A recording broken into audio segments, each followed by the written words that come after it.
大家好，又係我康臣啦。今日為大家介紹加州花園 B 型則，實用面積1201尺，附帶咗一個301尺嘅花園。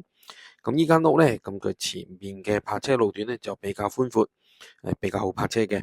咁而家事不宜遲啦，同大家出發去參觀下呢間屋啦。B 型好，咁睇片前呢，就希望大家 follow 下我嘅頻道啦。中意條片嘅就可以 share 啊，撳埋個 like 啦，同埋可以撳埋個鐘仔，有咩新片可以即時通知大家。當然，如果想揾我何生或者康臣嘅，我有 WeChat 有 WhatsApp。當然，亦都條片嘅上面亦都有個手提電話聯絡嘅，可以隨時歡迎打俾我。亦都好歡迎大家嚟到錦繡花園、錦繡大道美聯分行揾我何生或者康臣都得嘅。咁事不宜遲，同大家出發去參觀下啦。B 型則咧入門口咧就係飯廳嘅空間，係一個長方形嘅飯廳。當然有個玻璃趟門就推返出嚟後花園，業主喺呢度咧就放到張圓形嘅餐台，側邊就放咗少少嘅收納櫃。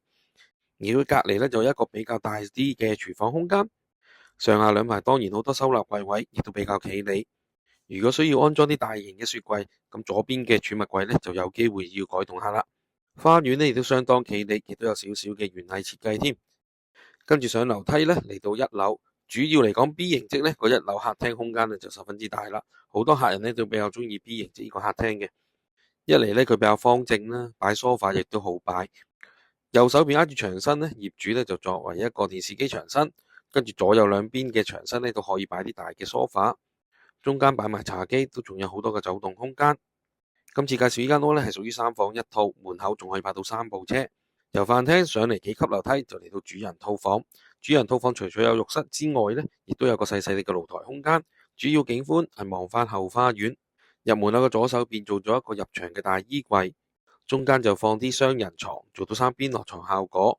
露台少用，所以嚟講做咗個隱藏門遮擋下。套廁浴室呢做咗企缸設計，有窗，屬於明廁。